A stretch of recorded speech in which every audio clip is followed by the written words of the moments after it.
एक बार की बात है। एक तालाब में दो मछलियां और एक मेंढक साथ रहा करते थे। एक मछली का नाम शतबुद्ध और दूसरी का नाम सहस्त्रबुद्ध था। वही मेंढक का नाम एक बुद्ध था। मछलियों को अपनी बुद्धि पर बड़ा घमंड था, लेकिन मेंढक अपनी बुद्धि पर कभी घमंड नहीं करता था। फिर भी तीनों आपस में बहुत अच्छे दोस्त थे।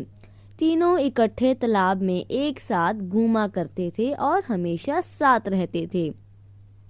जब भी कोई समस्या आती तो तीनों साथ मिलकर उससे निपटते थे। एक दिन नदी के किनारे से मछुआरे जा रहे थे।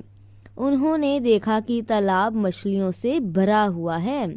मछुआरों ने कहा, हम कल सुबह यहाँ आएंगे और बहुत सारी मछलियाँ पकड़कर ले जाएंगे। मेंढक ने मछुआरों की सारी बात सुन ली थी। वह तालाब में मौजूद सभी की जान बचाने के लिए अपने दोस्तों के पास गया। उसने शतबुद्ध और सहस्त्रबुद्ध की मछुआरों को सारी बात बताई। एक बुद्ध मेंढक ने कहा, उन्हें अपनी जान बचाने के लिए कुछ करना चाहिए। दोनों मछलियां कहने लगी, हम मछुआरों के डर से अपने पूर्वजों की जगह छोड़कर नहीं जा सकते हैं। दोनों ने फिर से कहा, हमें डरने की जरूरत नहीं है। हमारे पास इतनी बुद्धि है कि हम अपनी जान खुद बचा सकती हैं। वही एक बुद्ध मेंढक ने कहा, मुझे पास में मौजूद एक तालाब के बारे में पता है जो इसी तालाब से जुड़ा है। उसने तालाब के अन्य जीवों को भी साथ चलने को कहा, लेकिन कोई भी एक बुद्ध मेंढक के साथ जाने को तैयार नहीं था, क्योंकि सभी को शतबुद्ध और सहस्त्रबुद्ध का भरोसा था और वो उन सबकी जान बचा लेंगी। मेंढक ने कहा, तुम सब मेरे साथ चलो, मछुआरे सुबह तक आ जाएंगे। इस पर सहस्त्रबुद्ध ने कहा, उसे तालाब में छिपने की एक जगह पता है। शतबुद्ध ने भी कहा, उसे भी तालाब के छिपने की जगह मालूम है। इस पर मेंढक ने कहा, मछुआरों के पास बड़ा जाल है, तुम उनसे नहीं बच सकते हो। लेकिन मछलियों को अपनी बुद्धि पर बहुत गुमान था।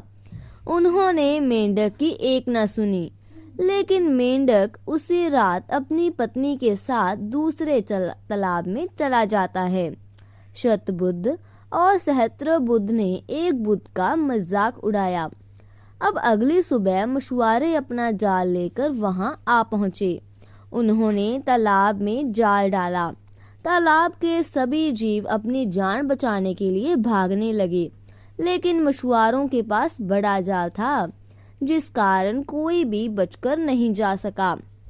जाल में बहुत सारी मछलियां पकड़ी गई।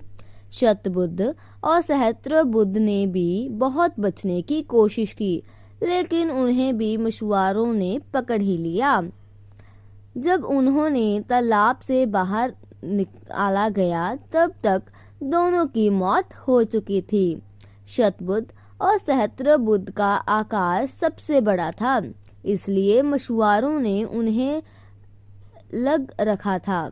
उन्होंने बाकी मछलियों को एक टोकरी में डाला, जबकि शतबुद्ध और सहस्त्रबुद्ध को कंधे पर उठाकर चल दिए। जब वह दूसरे तालाब के सामने पहुंचे तो एक बुद्ध मेंढक की नजर इन दोनों पर पड़ी। उसे अपने मित्रों की यह हालात देखकर बड़ा दुख हुआ। उसने अपनी पत्नी से कहा कि काश इन दोनों ने मेरी बात मान ली होती तो आज यह जिंदा होते।